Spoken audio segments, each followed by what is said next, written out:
Hello students, this is your very own pen physician and biology guru Dr. Anshuman Agrawal once again. बच्चों, आप में से ज्यादातर students का मेरे से जो सबसे कॉमन सवाल पूछा जाता है वो ये होता है कि सर किस तरह से आपने एक ही अटेम्प्ट में वो भी ऑल इंडिया रैंक 196 के साथ नीट को क्रैक करा। तो बच्चों, यदि आपको नीट को एक ही अटेम्प्ट में एक अच्छी रैंक के साथ टॉप 500 रैंक के साथ क्रैक करना है तो उसके लिए ओल्ड ट्रेडिशनल वे में या एक ऑर्डिनरी वे में पढ़ाई करने से काम नहीं चलेगा। आपको स्मार्ट स्टडी करनी होगी। और स्मार्ट स्टडी किस तरह से की जाती है बच्चों? स्मार्ट स्टडी में आपको जो टॉपिक्स ज्यादा वेटेज रखते हैं उनमें ज्यादा समय ज्यादा एनर्जी देनी होती है, उनको प्रायोरिटी पे कंप्लीट करना होता है और फिर बाकी के टॉपिक्स को भी कवर करके जाना होता है। तो बच्चों, आपकी ही मदद के लिए ये जो स्मार्ट स्टडी है ये किस तरह से की जाती है इसको बताने के लिए हम लेकर आए हैं नीट एसआईटी सीरीज, जिसके अंदर हम हर चैप्टर का, फिजिक्स का, केमिस्ट्री का, बायोलॉजी का, किसी भी सब्जेक्ट का क्यों ना हो, वो हर चैप्टर का एक डिटेल्ड एनालिसिस करेंगे कि वे पिछले 10 सालों में उसमें से जितने भी क्वेश्चंस आए हैं उनमें से ज्यादातर क्वेश्चंस कौन से टॉपिक से पूछे गए हैं। और उस एनालिसिस के बेसिस पर बच्चों हम सुपर इंपॉर्टेंट टॉपिक्स निकालेंगे कि भाई हर चैप्टर में से सुपर इंपॉर्टेंट टॉपिक्स कौन से हैं, क्योंकि एनालिसिस से आपको पता चलेगा कि हर चैप्टर के अंदर सिर्फ 50 to 60% सिलेबस ही ऐसा होता है जिसमें से most of the questions, approximately 80 to 90% of the questions of that chapter पूछे जाते हैं बच्चों। तो वो टॉपिक्स ऐसे होते हैं जो सुपर इंपॉर्टेंट टॉपिक्स हैं, जिनको हमें अच्छे से तैयार करके, प्रायोरिटी पे तैयार करके जाना जरूरी होता है बच्चों। बाकी टॉपिक्स पढ़ने तो हैं, लेकिन ये सुपर इंपॉर्टेंट टॉपिक्स बहुत अच्छे से तैयार करने जरूरी होते हैं बच्चों। ये होती है स्मार्ट स्टडी। कैसे करते हैं आपको बताएंगे आज बच्चों। अपन लिविंग वर्ल्ड स्मार्ट स्टडी करेंगे। तो लिविंग वर्ल्ड चैप्टर में पहले तो हम एनालिसिस देखते हैं, फिर जो सुपर इंपॉर्टेंट टॉपिक्स निकल कर आएंगे उनको हम डिटेल में तैयार करेंगे, उनके पीवाईक्यूज भी डिस्कस करेंगे बच्चों। तो बच्चों, लिविंग वर्ल्ड चैप्टर का यदि हम एनालिसिस करें कि लास्ट 10 इयर्स में लिविंग वर्ल्ड से कौन कौन से क्वेश्चंस, कौन कौन से टॉपिक से आए हैं या कितने क्वेश्चंस कौन कौन से टॉपिक से आए हैं बच्चों, तो आप देखेंगे ऑलमोस्ट 8 क्वेश्चंस पिछले 10 सालों में पूछे गए नीट में। तो ये जो चैप्टर है बच्चों, इससे भी ऑलमोस्ट ऑन एन एवरेज एक क्वेश्चन हर साल पूछा जा रहा है। अब क्योंकि ये एक छोटा चैप्टर है बच्चों, तो ये एक छोटा चैप्टर है और इससे यदि एक सवाल हर साल आ रहा है तो अपने आप में ये भी इंपॉर्टेंट हो जाता है। काफी बच्चे इस चैप्टर को इग्नोर करके जाते हैं, लेकिन बच्चों यदि आप एनालिसिस करेंगे आगे, पूरा जब वीडियो देखेंगे, पूरा लेक्चर देखेंगे, तो आप देखेंगे एक ही साल में इससे करीब 3 से 4 क्वेश्चन तक भी आए हुए हैं। तो कई बार इससे क्वेश्चन नहीं आया, लेकिन कई बार 3-3 क्वेश्चन भी आए हैं बच्चों, और चैप्टर बहुत छोटा सा है। तो इनफैक्ट ये तो एक स्कोरिंग चैप्टर है, बहुत इजी चैप्टर है। अच्छे से तैयार करके जाओगे, स्मार्टली पढ़ के जाओगे, तो इससे आने वाला कोई भी सवाल गलत नहीं होगा बच्चों। तो इसीलिए ये एनालिसिस बहुत इंपॉर्टेंट हो जाता है। तो ये जो 8 सवाल आए हैं बच्चों, एनसीईआरटी में आपको 4 टॉपिक में इस चैप्टर को डिवाइड करके दे रखा है। What is living, diversity in the living world, taxonomic categories and taxonomical aids. तो आप देखेंगे बच्चों इन 4 में से सिर्फ 2 टॉपिक ऐसे हैं जिनमें से नियर अबाउट आप देखेंगे 3 क्वेश्चन तो इस टॉपिक से आए हैं, 3 क्वेश्चन इस टॉपिक से आए हैं बच्चों। तो आउट ऑफ 100% यदि हम देखें बच्चों, तो 75% of the questions of this chapter सिर्फ 2 टॉपिक में से आए हैं आउट ऑफ द 4 टॉपिक्स। तो इस चैप्टर के 50% सिलेबस में से नियर अबाउट 75% क्वेश्चंस पूछे गए हैं पिछले 10 सालों में। इसीलिए हमारे लिए ये जो 2 टॉपिक्स हैं बच्चों, एक तो diversity in the living world और दूसरा टैक्सोनॉमिकल एड्स, ये बहुत बहुत बहुत इंपॉर्टेंट हो जाते हैं। तो जो बच्चे चैनल पे नए हैं, यदि वो भी स्मार्ट स्टडी करके मेडिकल कॉलेज में पहुंचना चाहते हैं एक ही अटेम्प्ट में, वो भी एक बहुत अच्छी रैंक के साथ, तो बच्चों अभी चैनल को सब्सक्राइब कर लो, ताकि आपका ये जो स्मार्ट स्टडी का पूरा सीरीज है बच्चों, नीट एसआईटी सीरीज, ये मिस नहीं हो। और यदि आप चाहते हो कि इसके आगे से आगे आपको इन्फॉर्मेशन मिलती रहे कि भाई कल कौन सा लेक्चर आने वाला है, तो नोटिफिकेशन आइकन को भी प्रेस कर दो बच्चों। जो बच्चे मेरे बारे में नहीं जानते हैं मैं उनको बता देता हूं। Myself doctor Anshuman Agrawal. बच्चों मैंने एमबीबीएस करी है from SMS medical college Jaipur, उसके बाद एमडी करी है from government medical college Kota in anaesthesiology branch, और फिर बच्चा फेलोशिप करी है पेन मैनेजमेंट में फ्रॉम जर्मनी। एट प्रेजेंट में as an anaesthesiologist as well as a pain physician work कर रहा हूं बच्चों। मतलब अपने डॉक्टर का प्रोफेशन तो फॉलो कर ही रहा हूं, लेकिन क्योंकि टीचिंग का मेरे को शुरुआत से पैशन रहा है, शौक रहा है, जुनून रहा है बच्चों, तो साल 2011 से, मतलब 10 साल से ज्यादा का समय हो चुका है, तब से मैं लगातार नीट एस्पिरेंट्स को बायोलॉजी पढ़ा रहा हूं। मेरे पढ़ाए हुए बच्चे इस समय आपको इंडिया के हर मेडिकल कॉलेज के अंदर मिल जाएंगे बच्चों। मैंने खुद ने 2003 के अंदर नीट, जिसको उस समय AIPMT कहते थे, क्रैक किया था विद ऑल इंडिया रैंक 196, और उस समय बच्चों स्टेट PMT भी होती थी जिसमें मेरी थी ऑल राजस्थान रैंक 46। ठीक है, इसके अलावा NDSC स्कॉलर भी रह चुका हूं। तो मतलब मैं ये कह सकता हूं कि मेरे को कॉम्पिटिटिव एग्जाम्स को क्रैक करने का एक्सपीरियंस है और वही एक्सपीरियंस मैं आपको डिलीवर कर रहा हूं ताकि आप भी अपना डॉक्टर बनने का ड्रीम पूरा कर सके बच्चों।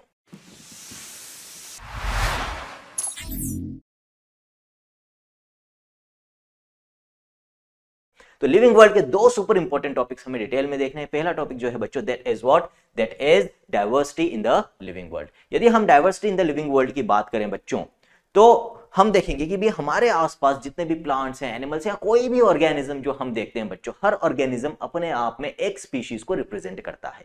जैसे यदि हम हमारी बात करें तो बच्चों, हम कौन से स्पीशीज को बिलोंग करते हैं? हम ह्यूमन स्पीशीज को बिलोंग करते हैं, ठीक है। तो हर एक इंसान ह्यूमन स्पीशीज को रिप्रेजेंट करता है। हर एक डॉग्स की स्पीशीज को रिप्रेजेंट करता है बच्चों। हर एक केट की स्पीशीज को रिप्रेजेंट करती है बच्चों। तो हम कह सकते हैं कि each different kind of plant, animal और ऑर्गेनिज्म रिप्रेजेंट्स अ स्पीशीज। अब बायोडाइवर्सिटी, हमने कहा ना diversity in the living world, तो इसका मतलब क्या होता है? इसको हम बायोलॉजी में क्या बोलेंगे? Biodiversity. Bios means life, living, diversity means variety. तो भाई हमारे आसपास लिविंग वर्ल्ड में कितनी वेराइटी है वो टेक्नोलॉजिकली क्या कहलाता है बच्चों? यदि हम टेक्निकल टर्म में बात करें तो बायोडाइवर्सिटी कहलाता है। टेक्निकल टर्म में उसको हम बायोडाइवर्सिटी बोलेंगे। तो बायोडाइवर्सिटी को डिफाइन कैसे कर सकते हैं बच्चों? हम the number and types of organisms known and described on earth is called biodiversity. ध्यान क्या रखना है बच्चों, इस अर्थ पे लिविंग ऑर्गेनिजम्स की अभी इतनी सारी स्पीशीज है कि हम सारे की सारी आइडेंटिफाई, रिकॉग्नाइज नहीं कर पाए अभी तक। तो जितनी स्पीशीज ऑफ ऑर्गेनिजम्स अभी तक हमने रिकॉग्नाइज कर ली है, जिनको आइडेंटिफाई कर लिया है, जिनके बारे में हम जानकारी रखते हैं, उनको हम किस में इंक्लूड करते हैं बच्चों? बायोडाइवर्सिटी के अंदर इंक्लूड करते हैं। तो वैसे तो टोटल नंबर ऑफ ऑर्गेनिजम्स जो एक्सपेक्टेड है ना, ये हम अंदाजा लगाते हैं कि भाई इस समय धरती पर करीब 30 मिलियन स्पीशीज ऑफ ऑर्गेनिजम्स है, 300 लाख। लेकिन उनमें से अभी तक हमें सिर्फ कितनों की जानकारी है बच्चों? कितनों के बारे में हम जानते हैं? Only 1.7 to 1.8 million, that is 17 to 18 lakh. तो ये क्या हो जाएगी बच्चों? ये हो जाएगी हमारी बायोडाइवर्सिटी। इसको ही हम हमारी बायोडाइवर्सिटी बोलेंगे बच्चों। आगे बात समझ में? इनमें से बच्चों एनिमल स्पीशीज ज्यादा है 1.2 मिलियन के आसपास, और प्लांट स्पीशीज रिलेटिवली कम है, दैट इज 0.6 मिलियन बच्चों। आगे बात समझ में क्लियर है? आगे बढ़ते हैं बच्चों। अब कुछ फैक्ट्स आपसे पूछे जाते हैं कि भाई ये जो बायोडाइवर्सिटी की हम बात कर रहे हैं, वैरायटी ऑफ लिविंग स्पीशीज की बात कर रहे हैं बच्चों, इनमें से मैक्सिमम वैरायटी कहां पर देखने को मिलती है? तो मैक्सिमम वैरायटी देखने को मिलती है बच्चों हमें ट्रॉपिकल रेन फॉरेस्ट के अंदर। तो ये क्वेश्चन आता है, सीधे सीधे क्वेश्चन आता है कि भाई मैक्सिमम बायोडाइवर्सिटी आपको अर्थ के किस रीजन के अंदर मिलेगी? ट्रॉपिकल रेन फॉरेस्ट, ठीक है। उसका सेकंड नंबर किसका आता है बच्चों? सेकंड नंबर आता है कोरल रीफ्स का। समुद्र के नीचे बच्चों कोरल रीफ्स होती है। सबसे बड़ी कहां पर है? ग्रेट बैरियर रीफ ऑस्ट्रेलिया में, आसपास जो ओशन है बच्चों उसके नीचे आपको मिलेगी। तो यहां पर सेकंड मैक्सिमम बायोडाइवर्सिटी देखने को मिलती है बच्चों, ठीक है। अब कोई भी ऑर्गेनिज्म जब हम नया डिस्कवर करते हैं, मान लो ट्रॉपिकल रेन फॉरेस्ट में जहां पर बहुत ज्यादा डाइवर्सिटी है, यदि हम एक्सकर्शन पे गए, रिसर्च के लिए गए, मान लो साइंटिस्ट, वहां पर हमें देखने को मिल रहा है कि कोई एक ऐसा ऑर्गेनिज्म जो अभी तक हम नहीं जानते थे हमें मिल गया है, तो हम किस तरह से उसको आइडेंटिफाई करते हैं, उसको किस तरह से नाम देते हैं, उसको किस तरह से क्लासिफाई करते हैं, ये सारी चीजें जिस ब्रांच के अंदर हम पढ़ते हैं बच्चों, that branch is called as what? That branch is called as taxonomy, ठीक है। तो एक्चुअली टैक्सोनॉमी को हम डिफाइन कैसे करेंगे बच्चों? It is the process of classification. हम क्लासिफाई कर रहे हैं न्यूली डिस्कवर्ड ऑर्गेनिज्म को, in which all living organisms can be classified into different categories based on their characteristics. तो एक्चुअली बच्चों टैक्सोनॉमी की रिक्वायरमेंट आई कहां से? जब हमने लिविंग ऑर्गेनिजम्स के बारे में पढ़ना, जानकारी हासिल करना स्टार्ट किया बच्चों, तो ये बहुत मुश्किल हो गया था कि किस तरह से हर एक सिंगल ऑर्गेनिज्म को पढ़ा जाए। तो फिर एक सिंपल तरीका निकाला गया कि भाई जो ऑर्गेनिज्म ज्यादा सिमिलरिटी रखते हैं उनको एक ग्रुप में डाल देते हैं। इसको ही हम क्लासिफिकेशन कहते हैं, कि सिमिलरिटीज के बेसिस पे ग्रुपिंग करना। जैसे जितने भी ह्यूमंस हैं देखने में एक जैसे दिखते हैं ना, जनरल कैरेक्टर्स तो एक जैसे हैं, बाकी जो वेरिएशंस है, हर किसका चेहरा देखने में अलग होता है, लेकिन एक नाक है, दो आंखें, दो कान है ना, सीधे खड़े होकर चलते हैं। तो कुछ फीचर्स ऐसे हैं जो बिल्कुल कॉमन है ह्यूमंस में, और बाकी के एनिमल से यदि हम कुत्ते से, बिल्ली से और किसी एनिमल से कंपेयर करें तो हम आसानी से डिफरेंशिएट कर सकते हैं कि भाई इंसान कौन है, कुत्ता कौन है और बिल्ली कौन है। तो इस बेसिस पे सारे ह्यूमंस को एक ग्रुप के अंदर रख दिया गया है ना, सारे कुत्तों को एक ग्रुप में रख दिया गया, सारी बिल्लियों को एक ग्रुप में रख दिया गया बच्चों। दिस इज एक्चुअली क्लासिफिकेशन, और ये सब किसके अंदर हम पढ़ते हैं? टैक्सोनॉमी में। तो एक्चुअली ये जो लिविंग ऑर्गेनिजम्स की डाइवर्सिटी की स्टडी है बच्चों, इसको सिंप्लीफाई करने के लिए ही टैक्सोनॉमी इजाद हुई, टैक्सोनॉमी की रिक्वायरमेंट है, टैक्सोनॉमी की शुरुआत हुई बच्चों। ठीक है, अब टैक्सोनॉमी के अंदर हम क्या करते हैं, यदि मान लो हमें कोई भी एक नया ऑर्गेनिज्म मिला तो सबसे पहले तो हम क्या देखेंगे कि भाई उसके कैरेक्टर्स क्या है, उसकी खासियत क्या है, उसके फीचर्स क्या है, दैट इज कैरेक्टराइजेशन। फिर जब हमने कैरेक्टराइजेशन उसके फीचर्स देख लिए तो हम उनको कंपेयर करेंगे ऑलरेडी डिस्कवर्ड ऑर्गेनिज्म जो पहले से इस धरती पर एग्जिस्ट करते हैं, जिनके बारे में हमें जानकारी है। ठीक है, और उसके बेसिस पे उसकी आइडेंटिफिकेशन करेंगे कि भाई ये किस ग्रुप को बिलोंग करना चाहिए, किससे सिमिलरिटी रखता है ज्यादा, किससे डिसिमिलर है। और फिर जब हमने कैरेक्टराइजेशन और आइडेंटिफिकेशन कर लिया है, वो हमें पता है कि भाई ये कौन से ग्रुप से ज्यादा सिमिलरिटी रखता है, उस ग्रुप के अंदर उसको डाल देंगे, दैट इज क्लासिफिकेशन। और फिर उसकी स्टडी को सिंप्लीफाई करने के लिए फिर धरती के किसी भी कोने में रहने वाला कोई भी इंसान उसके बारे में यदि पढ़ता है तो उसको कंफ्यूजन नहीं हो तो उसको एक स्टैंडर्ड नाम दे देते हैं। फिर रिसर्च पर्पस के लिए उसी नाम को ऑल ओवर द वर्ल्ड सभी बायोलॉजिस्ट फॉलो करते हैं, that is called as nomenclature, naming of that organism, scientific naming of that organism actually, in fact, है ना। तो these are the 4 processes which are followed in taxonomy. Clear है बच्चों यहां तक? ठीक है, आगे बढ़ते हैं। अब तो सबसे पहला जो प्रोसेस है कैरेक्टराइजेशन, उसका मतलब क्या होता है बच्चों, देखते हैं।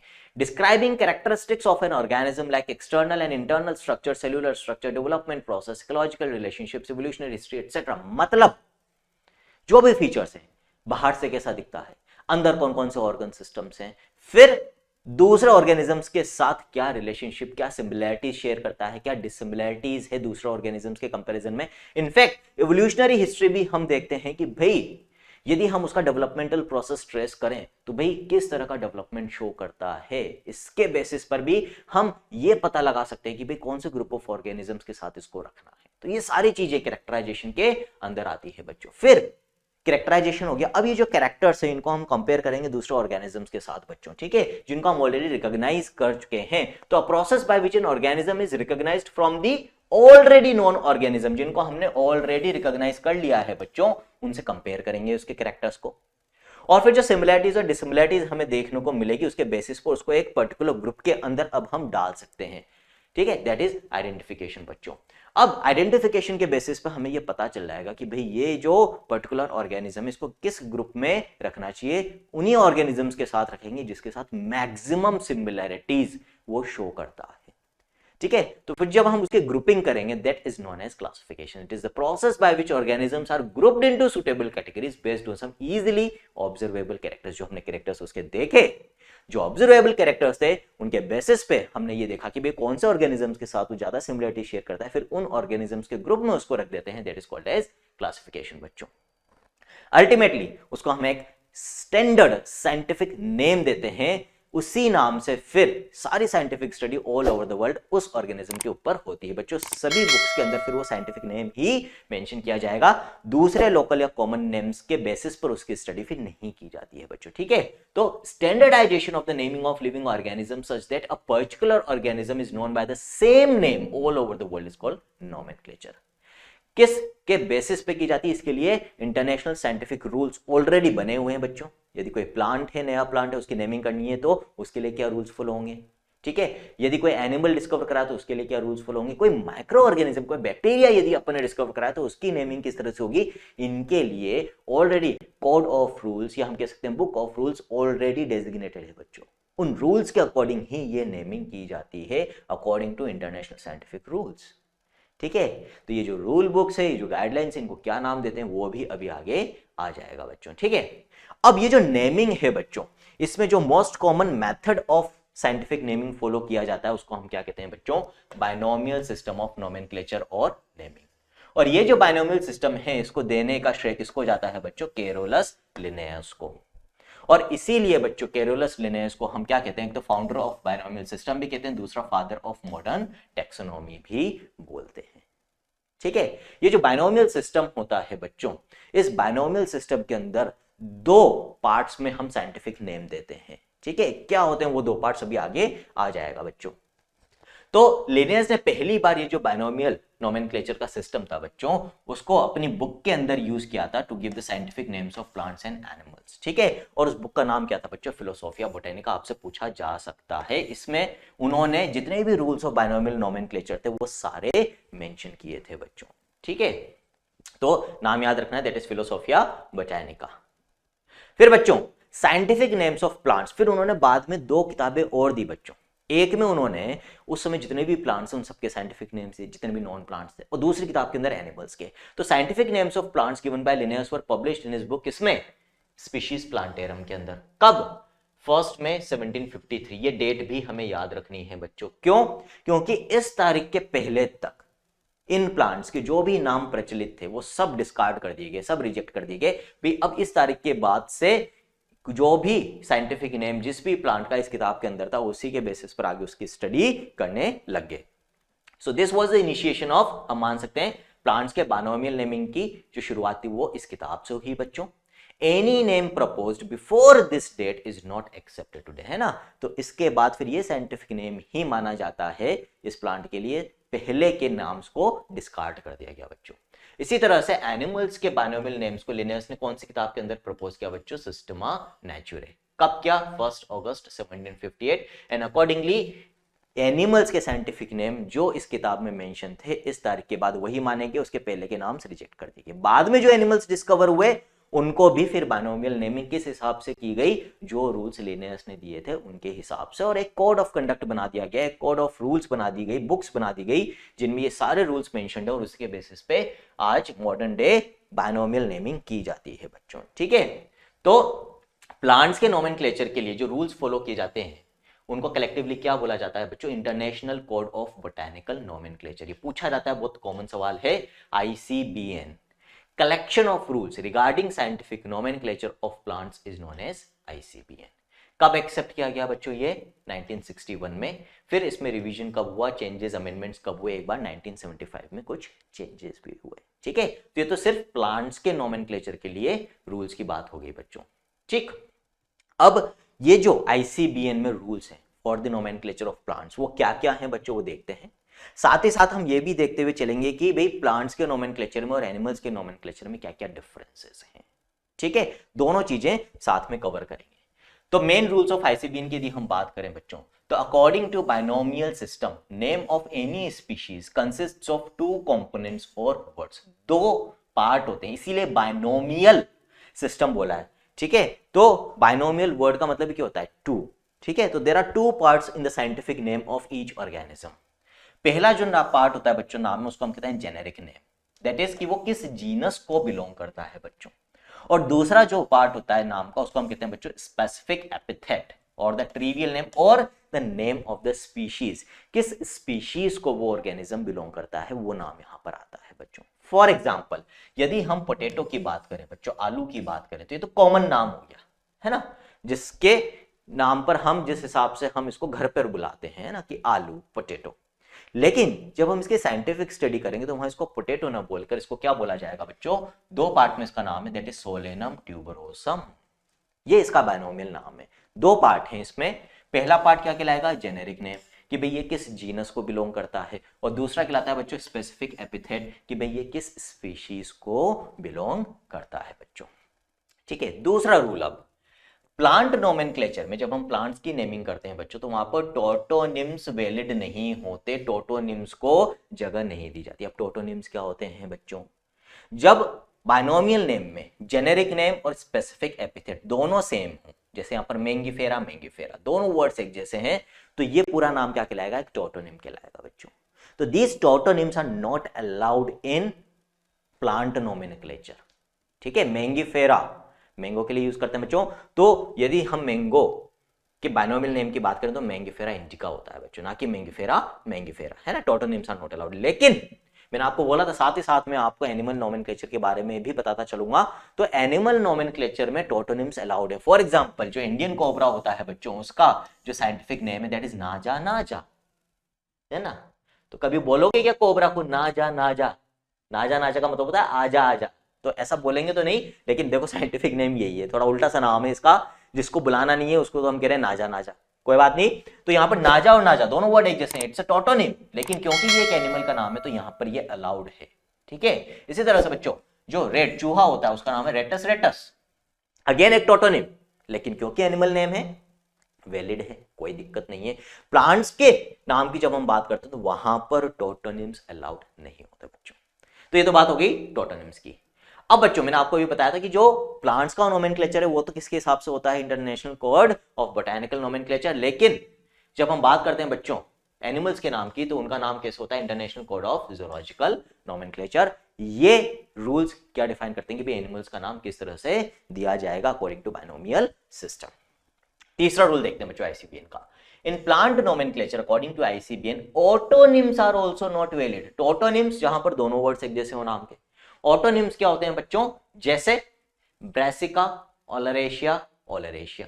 ठीक है, तो यहां पर आप क्या देखोगे, ऑटोनिम्स में क्या हो रहा है बच्चों, ये ऑटोनिम्स कब प्ले में आते हैं, जहां पर 3 पार्ट्स में हम नेमिंग कर रहे हैं बच्चों। तो एक्चुअली जब एक स्पीशीज की भी सब वेराइटीज हो जाती है, फर्दर अलग अलग वेराइटीज हो जाती है बच्चों, जैसे गोभी की हम बात करें तो फूल गोभी, पत्ता गोभी अलग अलग होते हैं बच्चों, तो वहां पर फिर उनको डिस्क्रिमिनेट करने के लिए हम तीसरा पार्ट और जोड़ देते हैं वेराइटी के लिए।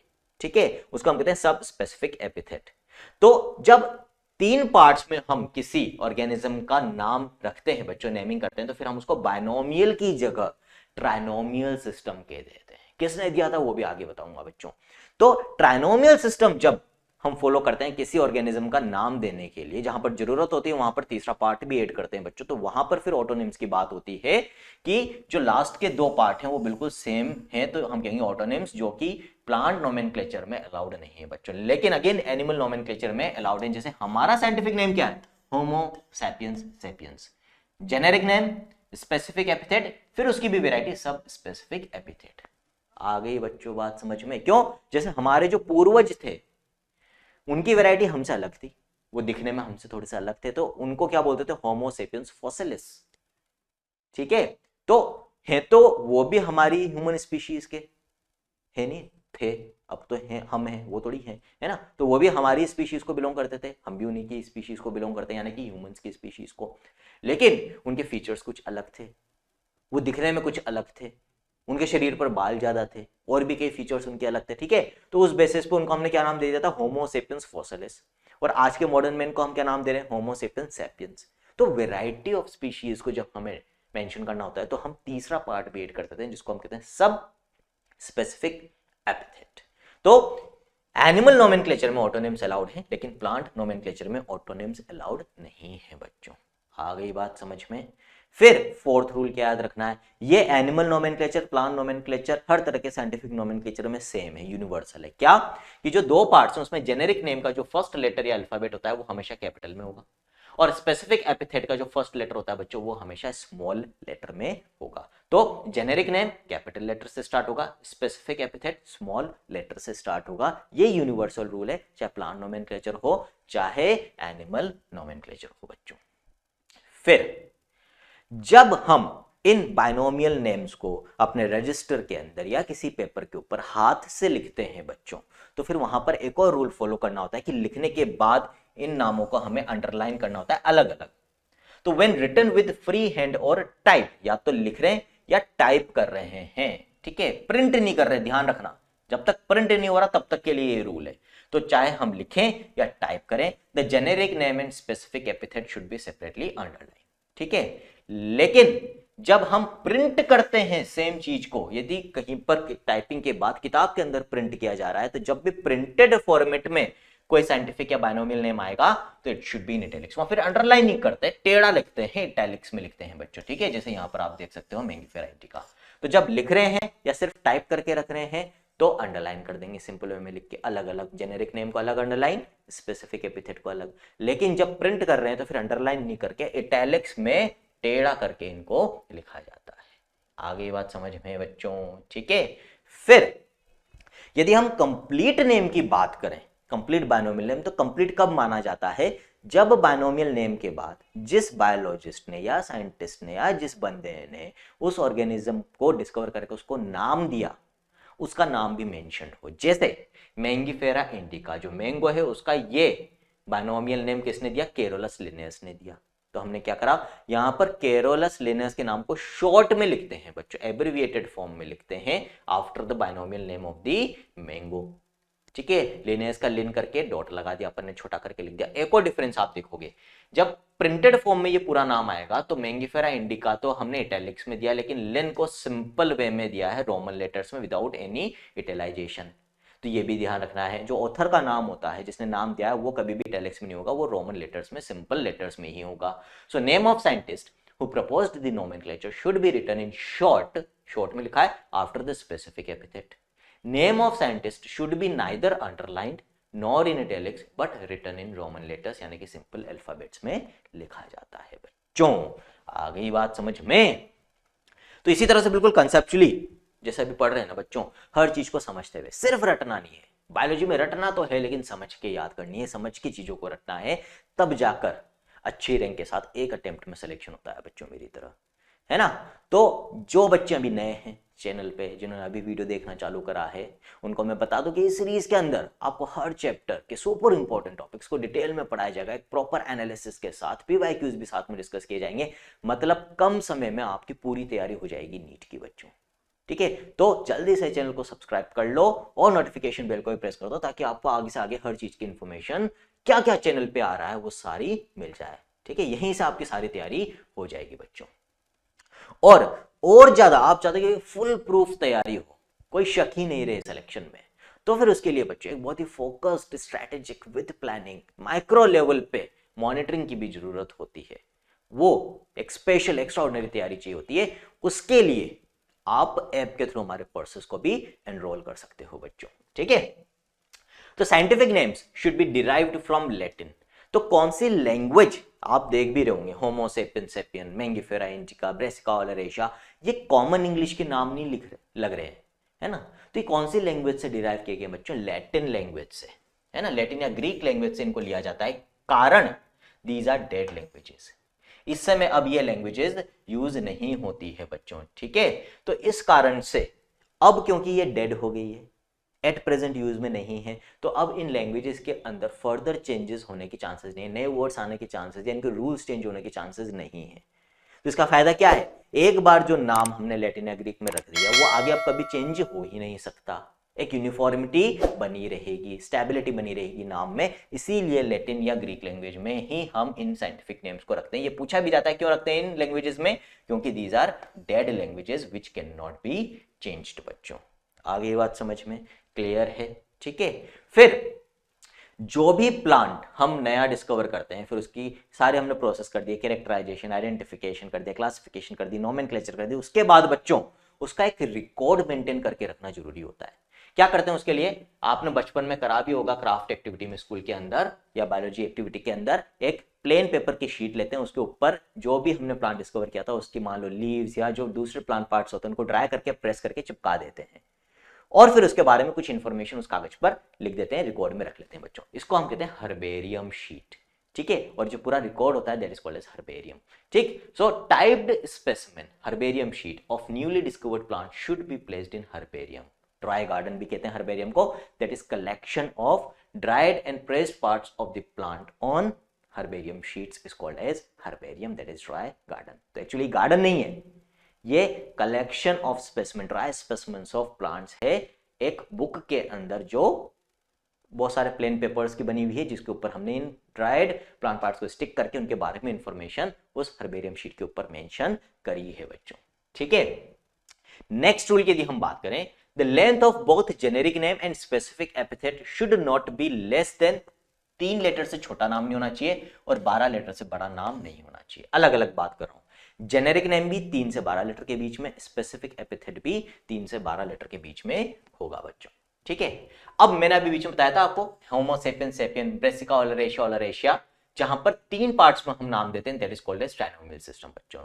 तो जहां पर फिर हमने देखा कि भाई एक ही स्पीशीज के अंदर भी अलग अलग वेराइटीज है, तो वहां पर रिक्वायरमेंट फील हुई कि भाई कैरोलस लिनेस साहब ने जो बायनोमियल सिस्टम दिया था वो तो बहुत अच्छा है, उसको तो हमने अपनी जगह मेंटेन रखा, फिर उन्हीं बायनोमियल नेम्स का एक्सटेंशन कर दिया, उसमें एक और पार्ट जोड़ दिया जिसको हम कहते हैं सब स्पेसिफिक एपिथेट। और कौन सा सिस्टम एग्जिस्टेंस में है? ट्राइनोमियल सिस्टम, ठीक है बच्चों। तो ये जो ट्राइनोमियल सिस्टम है इसमें 3 पार्ट्स होते हैं, एक तो जेनेरिक नेम, स्पेसिफिक एपिथेट जो बायनोमियल में भी होते हैं, एक तीसरा पार्ट और जोड़ देते हैं, दैट इज सब specific epithet, that is name of variety. For example homo sapien sapiens जो हमारा है बच्चों नाम, और गोबिका ब्रेसिका ओलरेशिया ओलरेशिया, ठीक है।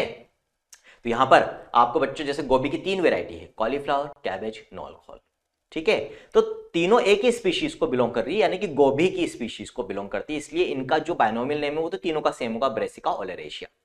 लेकिन यदि इन तीनों में डिफरेंशिएट करना हो तो फिर हमने वैरायटी के हिसाब से तीसरा जो सब स्पेसिफिक एपिथेट है वो अलग अलग कर दिया, Brassica oleracea botrytis, Brassica oleracea capitata and Brassica oleracea caulorapa. Clear? आ गई बच्चों बात समझ में? फूल गोभी, पत्ता गोभी, नॉल खोल, ठीक है, तीनों गोभी की अलग अलग वैरायटीज होती है। This is actually trinomial system.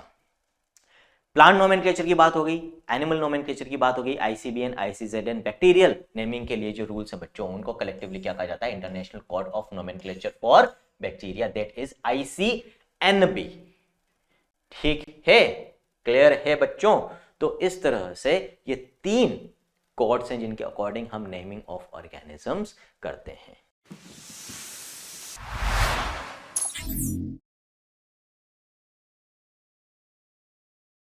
तो बच्चों लिविंग वर्ल्ड में मैंने आपको बोला था दो सुपर इंपॉर्टेंट टॉपिक है जिनमें से 75% ऑफ द क्वेश्चंस पूछे गए। टोटल मिलाकर 4 टॉपिक एनसीईआरटी में इस चैप्टर में, यानी कि सिर्फ 50% सिलेबस है, 75% of the questions of living world पिछले 10 सालों में नीट के अंदर आए हैं बच्चों। उनमें से एक हमने पढ़ लिया है, दैट इज व्हाट?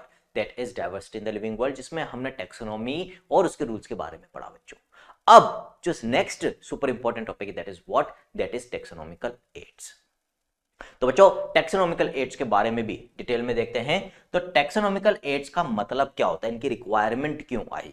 तो पहले तो ये देखते हैं कि इनकी रिक्वायरमेंट कहां से जनरेट हुई, फिर ये देखेंगे टेक्सोनॉमिकल एड्स का मतलब क्या होता है, और फिर ये देखेंगे कि कौन कौन सी टाइप के टेक्सोनॉमिकल एड्स को टेक्सोनॉमी में यूज किया जाता है बच्चों। ठीक है, तो एक्चुअली टेक्सोनॉमिक स्टडीज जिसमें अपन characterization, identification, classification, nomenclature of organisms करते हैं, उनमें होता है क्या बच्चों? So, taxonomic studies of various species of plants, animals and other organisms are useful in agriculture, forestry, industry and in general in knowing our bioresources and their diversity. क्यों किसी भी ऑर्गेनिज्म की टेक्सोनॉमिकल स्टडी हम करते हैं? क्यों उसके characters को आइडेंटिफाई करते हैं, फिर उसको क्लासिफाई करते हैं, फिर उसको एक नाम देते हैं? क्यों? क्योंकि हम उसके बारे में जानना चाहते हैं। हम ये जानना चाहते हैं कि वो किस तरह से हमारे लिए नुकसानदायक हो सकता है या हमारे लिए किस तरह से फायदेमंद हो सकता है।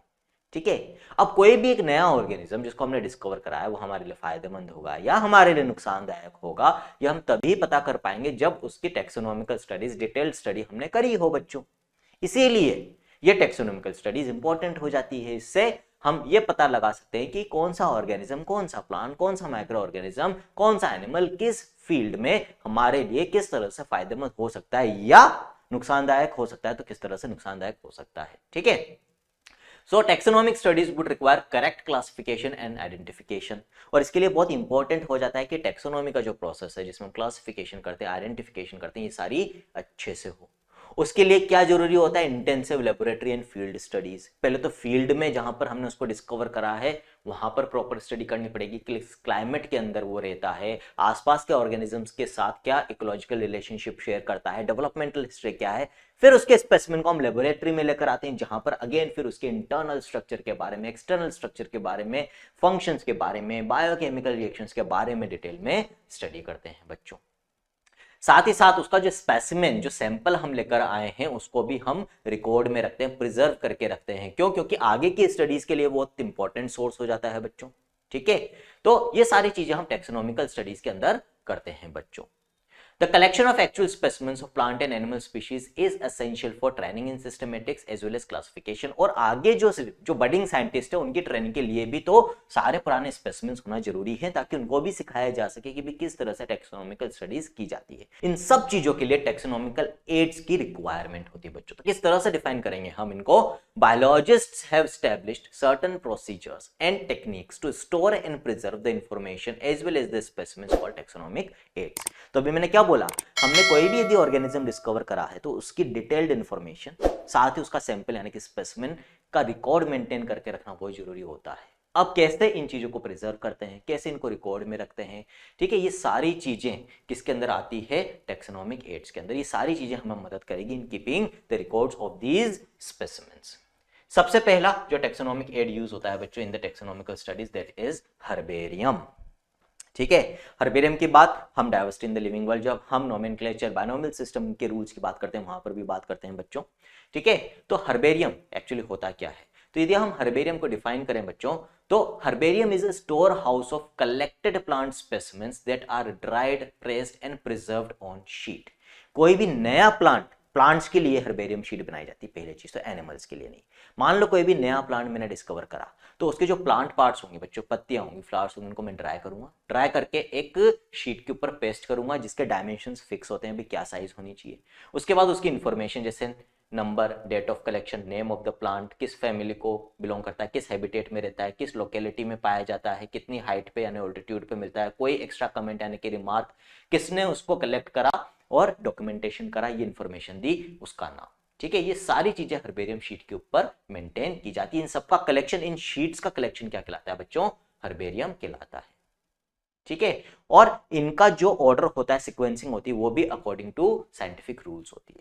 The specimens along with their descriptions on herbarium sheets become a storehouse or repository for future use। क्यों कर रहे हैं? ताकि फ्यूचर में यदि हमें किसी भी प्लांट की इंफॉर्मेशन के बारे में देखना हो कि भाई कब वो डिस्कवर हुआ था, कब उसका डॉक्यूमेंटेशन हुआ, तो वो रिकॉर्ड हर्बेरियम के अंदर शीट्स के फॉर्म में मेंशन्ड या मेंटेन्ड रहता है बच्चों।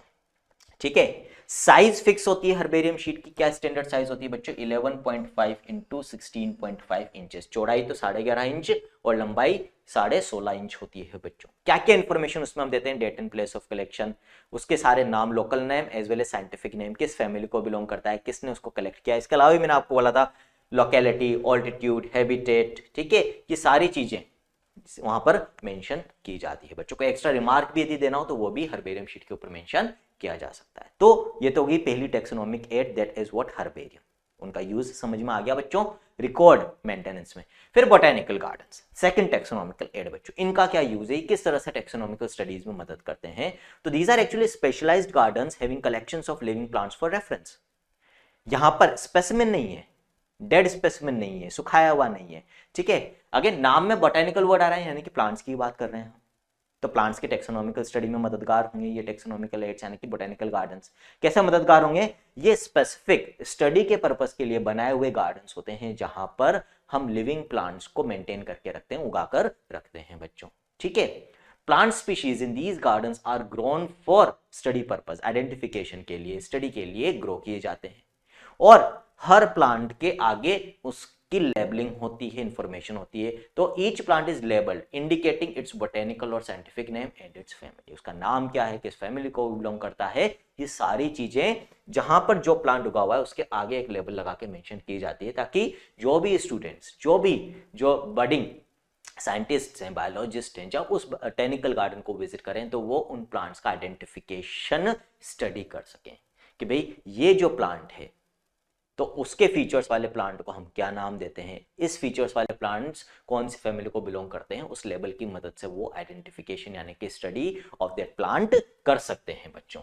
ठीक है, अब कुछ फेमस बोटेनिकल गार्डन्स की यदि हम बात करें बच्चों, तो वर्ल्ड का सबसे बड़ा बोटेनिकल गार्डन कहां पर है? वो है बच्चों इंग्लैंड के अंदर। इंग्लैंड में कहां पर? क्यू में। क्या नाम है उसका? Royal botanical garden. This is the largest botanical garden in the world. यदि हम एशिया की बात करें कि भाई एशिया में सबसे बड़ा, एशियन कॉन्टिनेंट में सबसे बड़ा बोटेनिकल गार्डन कहां है, तो वो हमारे देश के अंदर है, हमारे इंडिया के अंदर है बच्चों। इंडिया में कहां पर है? कोलकाता में। कोलकाता में कहां पर है? हावड़ा के अंदर। हावड़ा में भी किस जगह पर है? शिवपुर में। क्या नाम है उसका बच्चों? The Indian botanic garden, the largest botanic garden of Asia बच्चों। और इसी इंडियन बोटेनिक गार्डन में एशिया का सबसे बड़ा हर्बेरियम भी प्रेजेंट है बच्चों। Largest herbarium of Asia is central national herbarium which is in this Indian botanic garden. इसी तरह से बच्चों यदि हम एक और बोटेनिक गार्डन की बात करें, इंडिया के फेमस बोटेनिक गार्डन की, that is national botanical garden, जो कहां पर है? लखनऊ में है बच्चों। National botanical research institute NBRI, जो कि एक बहुत ही फेमस रिसर्च इंस्टीट्यूट है बच्चों प्लांट्स के रिसर्च के लिए, that is located in this national botanical garden. ठीक है, तो ये कुछ फेमस बोटेनिकल गार्डन्स की बात हुई बच्चों। दो टेक्सोनॉमिकल एड्स अभी तक हमने देख लिए, एक तो हर्बेरियम और दूसरा बच्चों क्या देखा हमने? हर्बेरियम के बाद बोटेनिकल गार्डन्स की बात करी। अब हम बात करेंगे किसकी? हम बात करेंगे बच्चों म्यूजियम की। ठीक है, तो म्यूजियम्स क्या होते हैं? Biological museum. अब भी हम कौन सी म्यूजियम की बात कर रहे हैं? ध्यान रखना बच्चों, बायोलॉजिकल म्यूजियम की। ठीक है, जो आप दूसरे हिस्टोरिकल म्यूजियम्स होते हैं जहां पर हिस्ट्री से रिलेटेड आर्टिफिशियल जो हम कहते हैं कि स्पेसिमेंस होते हैं या चीजें होती हैं, एंटीक्स होते हैं, उन म्यूजियम्स की बात नहीं कर रहे जहां पर राजा महाराज के तलवारें, औजार, वो सब चीजें नहीं। अभी हम बायोलॉजिकल म्यूजियम्स की बात कर रहे हैं जहां पर बायोलॉजिकल स्पेसिमेंस ही होंगे, एनिमल्स के, प्लांट्स के, दूसरे ऑर्गेनिजम्स के स्पेसिमेंट्स होंगे, जो एक्सटिंक्ट हो चुके हैं, मर चुके हैं, उनके स्पेसिमेंट्स होंगे, तो बायोलॉजिकल म्यूजियम्स। ठीक है, तो biological museum are generally set up in, कहां पर इनको स्टैब्लिश किया जाता है, यूजुअली एजुकेशनल इंस्टीट्यूट्स में, लाइक स्कूल्स एंड कॉलेजेस, ताकि स्टूडेंट्स को बायोलॉजिकल ऑर्गेनिजम्स के बारे में पढ़ाया जा सके with the help of specimens जो कि इन म्यूजियम्स में रखे जाते हैं। तो क्या होंगे इन म्यूजियम्स में? Collections of preserved plant and animal specimens for study and reference, study के लिए प्लांट्स और एनिमल्स जो मर चुके हैं उनके स्पेसिमेंट्स को, उनके बॉडी पार्ट्स को या कंप्लीट ऑर्गेनिज्म को प्रिजर्व करके, प्रिजर्व करने का मतलब ऐसे केमिकल्स में रखा जाता है या ऐसे केमिकल्स से ट्रीट करके रखा जाता है ताकि वो सड़े नहीं, खराब नहीं हो, दुर्गंध, बदबू उनमें से नहीं आए, डिकम्पोज, डैमेज वो पूरी तरह से नहीं हो। ठीक है, अब कैसे इनको प्रिजर्व करते हैं? छोटे स्पेसिमेंट्स जो होते हैं बच्चों, ठीक है, यहां पर आप देख सकते हो, तो जो छोटे छोटे वर्म्स होते हैं, छोटे छोटे इंसेक्ट्स को एक्चुअली इंसेक्ट बॉक्स में रखा जाता है, लेकिन पर्टिकुलरली वर्म्स हो गए, छोटे स्नेक्स हो गए, ठीक है, छोटे क्रीचर्स जो होते हैं उनको हम ग्लास के, कांच के बने हुए कंटेनर्स में रख सकते हैं, जार्स में रख सकते हैं। इनके अंदर फ्लूइड भर दिया जाता है, किस केमिकल का बच्चों? प्रिजर्वेटिव केमिकल का, जैसे फॉर्मेलिन एक सॉल्यूशन आता है वो भर देते हैं उसमें। जब इन स्पेसिमेन को हम डालते हैं तो वो सड़ते नहीं है, खराब नहीं होते हैं बच्चों, है ना, वो एज इट इज रहते हैं सालों तक। तो एक तरीका तो ये हो गया इनको स्टोर करने का म्यूजियम में। दूसरा, प्लांट एंड एनिमल स्पेसिमेंट्स में ऑल्सो भी प्रिजर्व्ड एज ड्राई स्पेन, सुखाकर भी स्टोर किया जा सकता है, सूखने के बाद भी फिर खराब नहीं होंगे, जैसे प्लांट्स के पार्ट्स को यूजुअली इस तरह से स्टोर कर सकते हैं।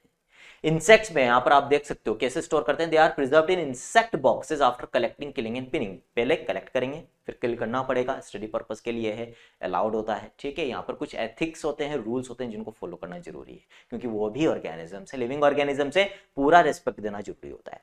फिर उनको पिन कर दिया जाता है, यहाँ पे देखो, आप देखो पिन्स लगे हुए हैं, पिन कर दिया जाता है इंसेक्ट बॉक्स के अंदर, और फिर वहां पर उनके बारे में इंफॉर्मेशन मेंशन होती है, देखो आप नीचे लेबल लगा हुआ है। ठीक है, इस तरह से इंसेक्ट बॉक्सेस के अंदर इंसेक्ट्स को किल करके और पिन करके भी स्टोर करके रखते हैं म्यूजियम के अंदर बच्चों। बड़े एनिमल्स जो होते हैं like birds and mammals are usually stuffed and preserved, यहाँ पर आप देख सकते हो बच्चों हिरण है ना। अब ये हिरण एक्चुअली नकली का नहीं है, असली के हिरण है ये।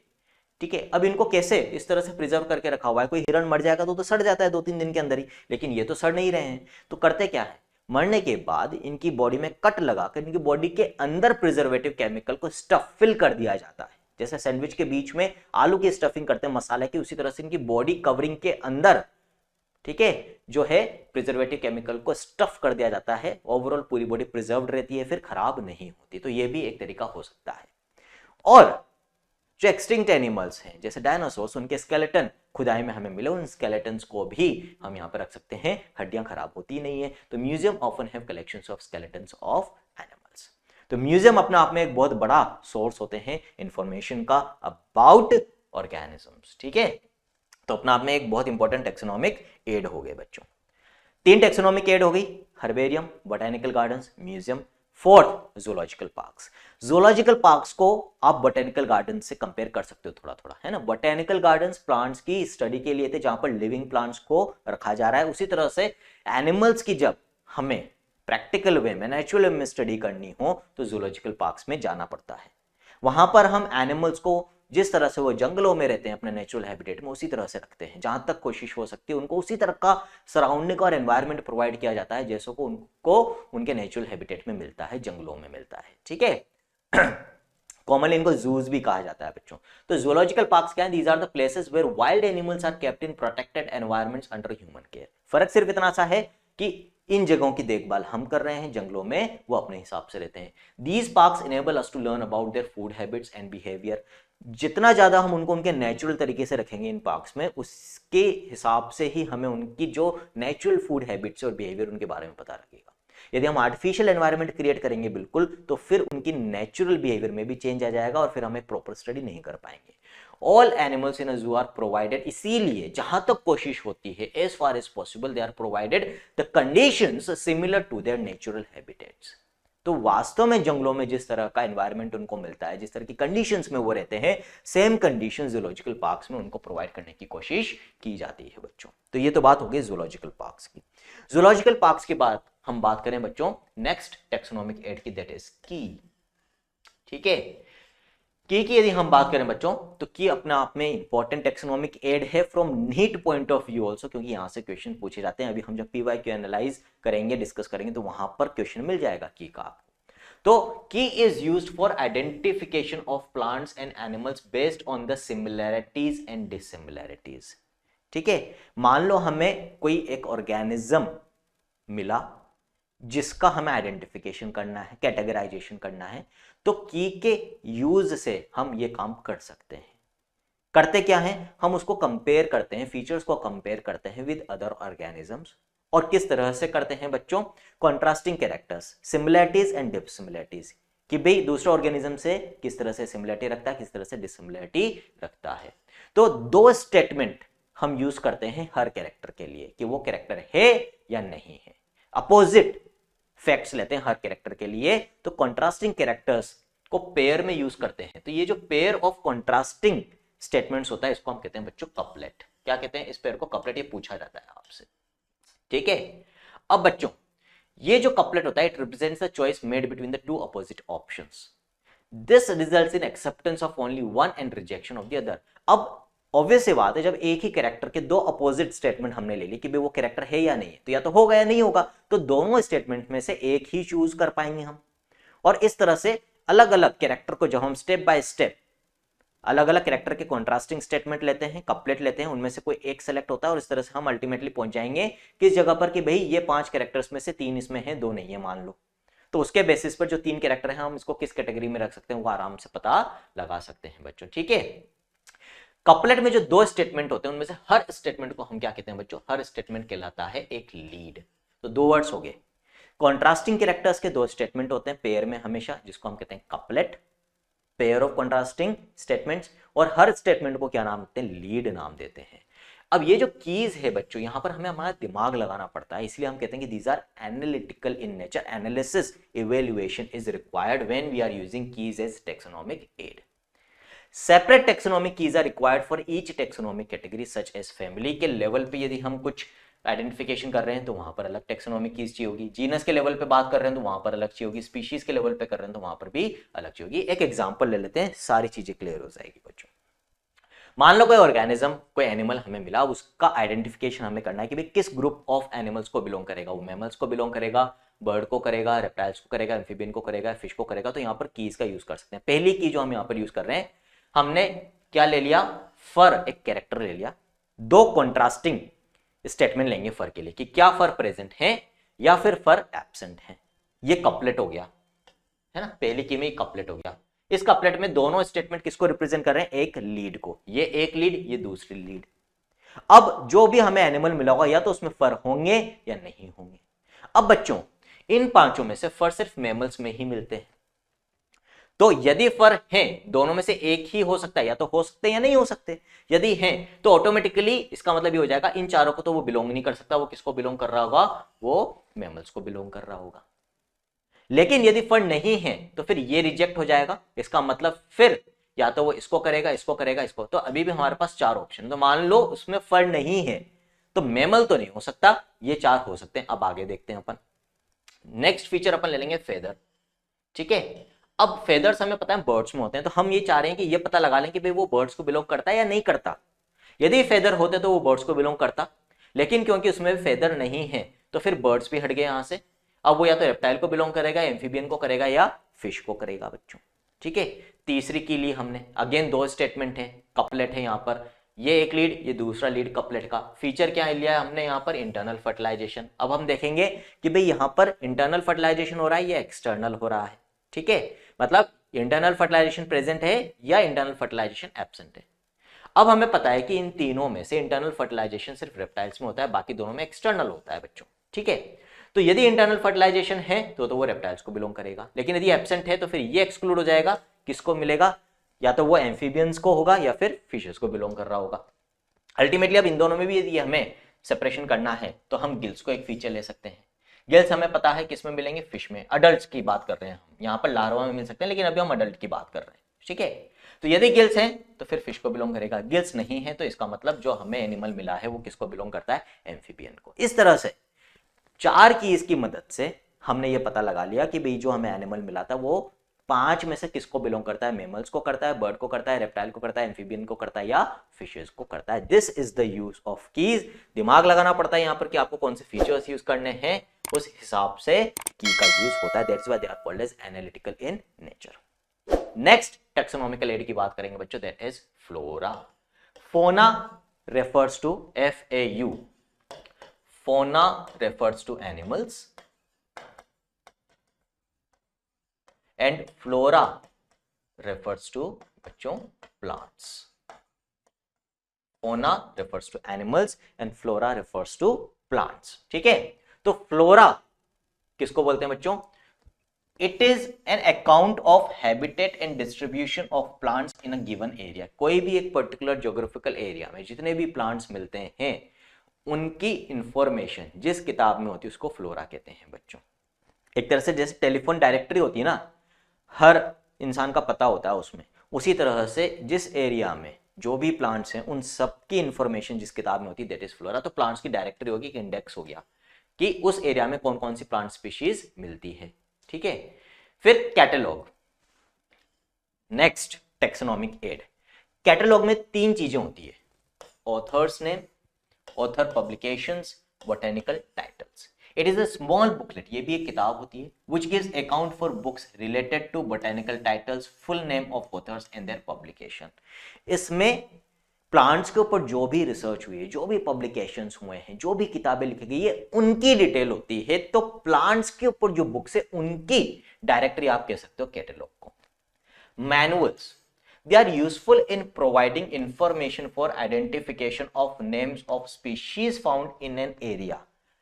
फ्लोरा में तो सिर्फ प्लांट स्पीशीज की बात कर रहे थे हम, लेकिन मैनुअल में किसी भी एक पर्टिकुलर एरिया में ऑर्गेनिजम्स की जो भी स्पीशीज मिलती है, प्लांट्स की एज वेल एज एनिमल्स, वो सब मेंशन्ड होती है। तो एक एरिया में जो भी स्पीशीज है, चाहे वो प्लांट्स को एनिमल्स को, उन सबकी इंफॉर्मेशन आपको किस में मिलेगी? उस एरिया के मैनुअल के अंदर मिल जाएगी बच्चों। लास्ट टैक्सोनॉमिक एड जो हमें याद रखनी, दैट इज व्हाट? मोनोग्राफ बच्चों। They contain information on any one taxon. Mono refers to one. ठीक है, मोनो रेफर्स टू व्हाट बच्चों? Mono refers to one. तो सिर्फ एक के बारे में जहां पर इंफॉर्मेशन होती है, वहां पर किस एक के बारे में? एक टैक्सोन के बारे में। इसी चैप्टर में बच्चों जब हम कैटेगरीज की बात करते हैं, जो एक और टॉपिक है टैक्सोनॉमिकल कैटेगरीज इस चैप्टर में, वहां पर आप देखते हो कि पूरी जो टैक्सोनॉमिकल हायरार्की होती है उसमें कहां से स्टार्टिंग करते हैं बच्चों? हम पर किंगडम से चालू करते हैं, किंगडम, फिर phylum for animals, division for plants, kingdom, phylum, class, order, family, genus, species, इस तरीके से, है ना। यहां पर हर एक कैटेगरी में जब हम किसी ऑर्गेनिज्म को डिफाइन करते हैं बच्चों, तो फिर वो क्या कहलाता है? एक टैक्सोन कहलाता है। जैसे हमारा जीनस क्या है बच्चों? होमो। तो ये होमो क्या हो गया बच्चों? एक टैक्सोन हो गया, है ना। तो मोनोग्राफ के अंदर क्या होगा? एक पर्टिकुलर टैक्सोन, मान लो होमो टैक्सोन के बारे में पूरी इंफॉर्मेशन आपको मोनोग्राफ के अंदर मिल जाएगी। ब्रासिका, गोबिका, जो जीनस जेनेरिक नेम होता है, वो अपना एक टैक्सोन है, उसकी इंफॉर्मेशन आपको मोनोग्राफ में मिल जाएगी। आगे बात समझ में? तो एक पर्टिकुलर टैक्सोन की, हम किस क्लास को बिलोंग करते हैं बच्चों? हम बिलोंग करते हैं क्लास मैमेलिया को, मैमल से हम। तो ये अपना एक टैक्सोन है, हर कैटेगरी पे एक टैक्सोन होगा, है ना, एक ऑर्गेनिज्म के लिए। तो मैमल्स की इंफॉर्मेशन जिस किताब में होगी, सिर्फ मैमल्स के बारे में जहां पर होगी, उसको हम क्या बोलेंगे? मोनोग्राफ। क्यों? क्योंकि मैमल अपने आप में क्या है? एक टैक्सोन है बच्चों, दैट इज मोनोग्राफ। बच्चों यदि हम लिविंग वर्ल्ड चैप्टर के पिछले 10 साल के पीवाईक्यूज को एनालाइज करें तो हम पाएंगे कि जो 4 टॉपिक एनसीईआरटी में इस चैप्टर में दे रखे हैं, उनमें से सिर्फ 2 टॉपिक्स में से ही 75% ऑफ द क्वेश्चंस आए हैं। ठीक है, तो इसीलिए पीवाईक्यू एनालिसिस बहुत इंपॉर्टेंट हो जाता है और पीवाईक्यू डिस्कशन भी इंपॉर्टेंट होता है। सेम क्वेश्चन रिपीट होने के चांसेस कम होते हैं, लेकिन मिलते जुलते क्वेश्चन और जिन टॉपिक से पहले क्वेश्चन है उन्हीं से वापस से क्वेश्चन आने के चांसेस ज्यादा होते हैं। इसलिए पीवाईक्यू डिस्कशन अपने आप में बहुत इंपॉर्टेंट हो जाता है। तो let's discuss the PYQs of this chapter, that is living world. ये क्वेश्चन बच्चों नीट 2013 में पूछा गया। Which one of the following is not a correct statement? इनमें से कौन सा इनकरेक्ट है? नॉट करेक्ट आपको बताना है, इस पे हमेशा ध्यान दें कि भाई करेक्ट पूछा है या नॉट करेक्ट, इनकरेक्ट पूछा है आपसे। तो key is taxonomic aid for identification of specimens. Herbarium houses dried, present, preserve plant specimens होते हैं। Botanical gardens have collection of living plants for reference. A museum has collection of photographs of plants and animals. ये बिल्कुल सही है, ठीक है, कि अपना आप में एक टेक्सोनॉमिक एड है जिसकी मदद से हम आइडेंटिफिकेशन कर सकते हैं ऑर्गेनिज्म की, किसी भी ऑर्गेनिज्म के स्पेसिमेन की। हर्बेरियम हाउसेज में हम प्लांट्स को ड्राई करके और शीट पे चिपका के रखते हैं, ठीक है भाई। बोटेनिकल गार्डन्स, ऐसे गार्डन्स जहां पर स्टडी की पर्पस के लिए लिविंग प्लांट्स को उगाया जाता है, बिल्कुल ठीक है भाई। म्यूजियम होते तो है टेक्सोनॉमिक एड, लेकिन वहां पर सिर्फ फोटोग्राफ्स के कलेक्शन नहीं होते, इनफैक्ट प्लांट्स और एनिमल्स के स्पेसिमेंस होते हैं, एक्चुअल ओरिजिनल स्पेसिमेंस होते हैं जिनको प्रिजर्व करके रखा जाता है, ठीक है। तो ये वाला स्टेटमेंट गलत है, इसका मतलब यहां पर आंसर क्या हो जाएगा बच्चों, answer will be fourth. Clear है, ठीक है। This question was asked in the year NEET 2016, 2016 साल के अंदर पूछा गया था बच्चों नीट में। Nomenclature is governed by certain universal rules. Which one of the following is contrary to the rules of nomenclature? तो यहां पर क्या बोल रहे हैं कि हम जब साइंटिफिक नेमिंग करते हैं ऑर्गेनिजम्स की तो यूनिवर्सल रूल फॉलो करते हैं, प्लांट्स के लिए ICBN, एनिमल्स के लिए ICZN, ठीक है। तो भाई यहां पर आपको वो स्टेटमेंट बताना है जो उन रूल्स के अकॉर्डिंग सही नहीं है। कॉन्ट्रेरी मीन्स अपोजिट, गलत। Biological names can be written in any language, यहीं पर वैसे अपनों को अपना आंसर मिल गया है, क्योंकि हमें पता है कि बायोलॉजिकल नेम्स को लैटिन या ग्रीक लैंग्वेज में ही लिखा जाता है क्योंकि वो डेड लैंग्वेज है। तो भाई वैसे तो ये हमारा आंसर होना चाहिए, लेकिन कभी भी चारों ऑप्शंस को पढ़े बिना आंसर ऑप्ट नहीं करना है। बाकी तीन देख लेते हैं फटाफट। The first word in a biological name represents the genus and the second, बिल्कुल ठीक है। The names are written in Latin and are italicised, बिल्कुल सही है। When written by hand the names are to be underline, बिल्कुल सही है। तो यहां पर कंफर्म हो गया, ये आंसर हमारा गलत हो ही नहीं सकता, आंसर 1। तो इस तरह से बच्चों आंसर मिलने के बाद भी आपको वेरीफाई करके आंसर ऑप्ट करना है ताकि गलती की चांसेस नहीं रहे, नेगेटिव मार्किंग कभी नहीं होगी बच्चों आपकी। This question was asked again in NEET 2016. The label of a herbarium sheet does not carry information on. herbarium sheet पे हम प्लांट स्पेसिमेंस को ड्राई करके प्रेस करके चिपका के रखते हैं और फिर उस शीट पर इंफॉर्मेशन भी मेंशन करते हैं उस प्लांट के बारे में। उसका लोकल नेम बिल्कुल करते हैं, कब वो स्पेसिमेन कलेक्ट किया गया ये भी करते हैं, किसने उसको कलेक्ट किया ये भी करते हैं, लेकिन ये मेंशन नहीं करते कि प्लांट की हाइट क्या है। मेनली बस किस एरिया में वो मिलता है, किसने कलेक्ट किया, किस दिन कलेक्ट किया, उसका लोकल और साइंटिफिक नेम क्या है, मेनली यही इंफॉर्मेशन मेंशन की जाती है। तो यहां पर जो हमारा आंसर है वो क्या हो जाएगा बच्चों, आंसर विल बी 2। ये चीज जो है that is height of the plant that is not mentioned on the herbarium sheet. NEET 2016 में ही अगेन ये क्वेश्चन आया बच्चों, match column 1 with column 2 for house fly classification and select the correct option using the codes given below. ठीक है, तो house fly की यदि हम बात करें बच्चों तो मस्का डोमेस्टिका उसका साइंटिफिक नेम होता है। अब उसकी क्लासिफिकेशन में जो बाकी की कैटेगरीज है उनके साथ उसके नाम को, साइंटिफिक नेम्स को हमें मैच करना है बच्चों। ठीक है, तो यहां पर भाई family, order, class and phylum आपको दे रखा है। सबसे इजी क्या हो जाएगा बच्चों आपके लिए, फाइलम, वहां से स्टार्ट करो क्वेश्चन को अप्रोच करने का तरीका। ठीक है, किस फाइलम को बिलोंग करती है बच्चों, इंसेक्ट है तो आर्थ्रोपोड आपको बिलोंग करेगी। ठीक है, तो ये बहुत इजीली अपने को पता चल गया बच्चों। फिर सेकंड आप पकड़ो क्लास, पता है कौन सी क्लास को बिलोंग करती है, इंसेक्टा, ये भी इजीली याद रह जाती है बच्चों। ऑर्डर की यदि हम बात करें बच्चों तो किस ऑर्डर को बिलोंग करती है, हाउस फ्लाई ऑर्डर डिप्टेरा। और फैमिली के नाम में ध्यान रखना पीछे क्या आता है, एई, तो फैमिली क्या हो जाएगी बच्चों, मस्कीडे। ठीक है, अब आप मैच कर सकते हो, ए के साथ क्या जाएगा थर्ड, ठीक है, बी के साथ क्या जाएगा बच्चों फर्स्ट। ठीक है, तो ये दो ऑप्शन है, बस सी और देख लो, सी के साथ क्या जाएगा बच्चों फोर्थ, तो आपका आंसर क्या हो जाएगा, फोर्थ हो जाएगा। एक बार डी के साथ और देख लो बच्चों, आर्थ्रोपोडा, बिल्कुल ठीक है, तो your answer will be fourth. इस तरह से इन क्वेश्चंस को अप्रोच किया जाता है मैच द कॉलम वालों को।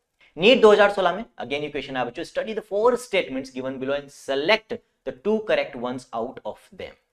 तो 2 स्टेटमेंट इनमें से सही है और हमें बताना है कि कौन कौन से सही हैं। Definition of biological species was given by Ernest Mayr, बिल्कुल सही है बच्चों, मेयर ने बायोलॉजिकल स्पीशीज की डेफिनेशन दी थी, फैक्ट है, याद रखना है। Photoperiod does not affect reproduction in plants, ये स्टेटमेंट गलत है बच्चों। फोटो पीरियड यानी कि डे लेंथ कितनी है, कितने समय तक उजाला रहता है दिन में, उसके हिसाब से भी प्लांट्स के अंदर रिप्रोडक्शन में वेरिएशंस देखने को मिलते हैं। कुछ प्लांट्स कब रिप्रोड्यूस करते हैं, जब दिन लंबे होते हैं रात छोटी होती है। कुछ प्लांट्स कब रिप्रोड्यूस करते हैं, विंटर सीजन में जब रातें लंबी होती है और दिन छोटे होते हैं। तो photo period definitely reproduction plants को अफेक्ट करता है। Binomial nomenclature system was given bye Whittaker, again ये गलत है, लिनियस ने दिया था बच्चों, फैक्ट है, याद रखना है। इन unicellular organisms reproduction is synonymous with growth, बिल्कुल सही। यदि हम अमीबा की बात करें जो कि एक यूनिसेलुलर ऑर्गेनिज्म है, तो वहां पर जब वो रिप्रोड्यूस करके 2 डॉटर अमीबा बनाएगा तो वहां पर नंबर ऑफ सेल्स भी बढ़ रहा है लेकिन 2 नए अमीबा भी बन रहे हैं, तो यूनिसेलुलर ऑर्गेनिजम्स के केस में ग्रोथ और रिप्रोडक्शन को इंटरचेंजेबली यूज किया जाता है। तो यहां पर दो स्टेटमेंट सही है, ए और D, your answer will B 1।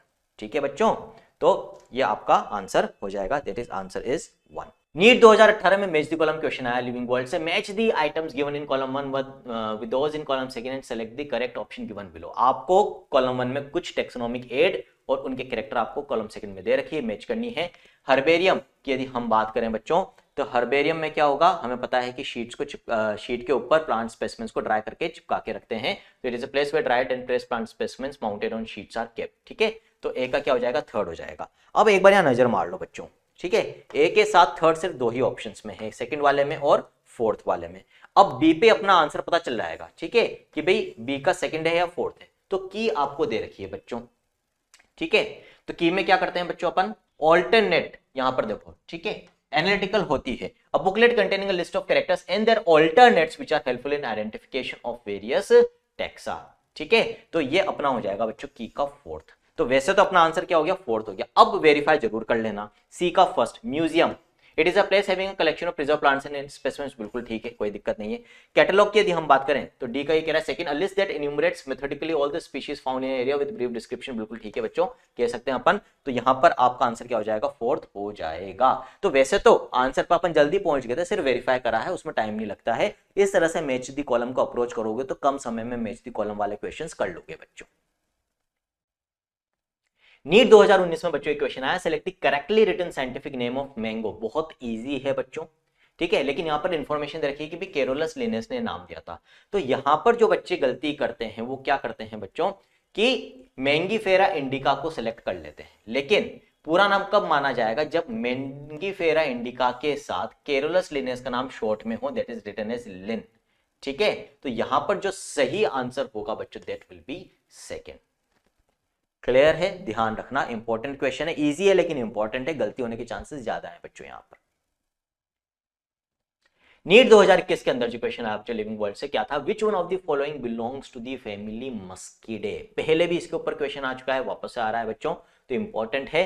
तो मस्कीडे, यदि आप एनसीईआरटी देखेंगे लिविंग वर्ल्ड में, तो एक टेबल दे रखी है जहां पर आपको 4 ऑर्गेनिजम्स की पूरी टेक्सोनॉमिकल हायरार्की दे रखी है, एक मैन की यानी कि हमारी, एक मैंगो की, एक व्हीट की और एक हाउस फ्लाई की बच्चों। ठीक है, तो वहां पर आपको याद करना है कि हाउस फ्लाई किस फाइलम को बिलोंग करती है, किस क्लास को, किस ऑर्डर को, किस फैमिली को, किस जीनस को, किस स्पीशीज को। ठीक है, तो किस फैमिली को बिलोंग करती है बच्चों, family Muscidae. Order Diptera, phylum Arthropoda, class Insecta, genus Musca and species Musca domestica. ठीक है, डोमेस्टिका। तो इस तरह से पूरी हायरार्की है हाउस फ्लाई की बच्चों, जो आपको याद होनी चाहिए। ठीक, तो ये फैक्ट बेस्ड क्वेश्चन है, याद करने वाला क्वेश्चन है, समझाने की चीजें इसमें कम है, तो याद रख। तो इस तरह से बच्चों अपन सारे PYQs डिस्कस कर लिए हैं लिविंग वर्ल्ड के। यहां से हमें यह भी पता चल गया है कि 2 टॉपिक्स में से जो 8 क्वेश्चन आए पिछले 10 सालों, उनमें से 6 क्वेश्चन इस चैप्टर के 4 में से सिर्फ 2 टॉपिक में से पूछे गए हैं। एक तो diversity in the living world, जिसमें टेक्सोनॉमी के रूल्स हैं, और दूसरा बच्चों टेक्सोनॉमिकल एड्स। दोनों बहुत इंपॉर्टेंट टॉपिक है, सुपर इंपॉर्टेंट टॉपिक्स, अच्छे से तैयार करो। 50% टॉपिक्स भी आप अच्छे से तैयार करोगे तो 75% ऑफ दी क्वेश्चन आप कवर कर रहे हो। बाकी के 2 टॉपिक्स को भी पढ़ना तो है, लेकिन ज्यादा एनर्जी और टाइम आपको इन 2 सुपर इंपॉर्टेंट टॉपिक्स में देना है बच्चों। इसी तरह से PYQs का यूज किया जाता है चैनल पे, आगे भी इसी तरह से आपको कंटेंट मिलता रहेगा, तो चैनल को सब्सक्राइब करना ना भूलें और तैयारी में लगे रहो बच्चों।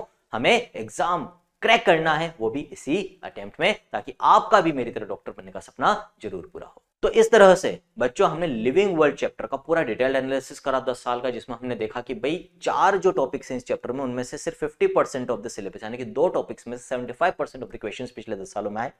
उन 2 सुपर इंपॉर्टेंट टॉपिक्स को कौन कौन से, diversity in the living world जिसमें टेक्सोनॉमी और टेक्सोनॉमी से रिलेटेड रूल्स, बायनोमियल सिस्टम से रूल्स के बारे में हमने डिटेल में पढ़ा, और टेक्सोनॉमिकल एड्स जो बहुत इंपॉर्टेंट टॉपिक है इस चैप्टर का, डिटेल में स्टडी करें, उनके PYQs एनालाइज करें। उन टॉपिक्स के अलावा भी जो PYQs आए हैं पिछले 10 सालों में इस चैप्टर से, उनको भी डिस्कस कराया, यानी कि पिछले 10 साल के सारे PYQs भी हमने डिस्कस कर लिए। तो अब ये चैप्टर हमारा एक तरह से पूरी तरह से तैयार हो चुका है फॉर नीट।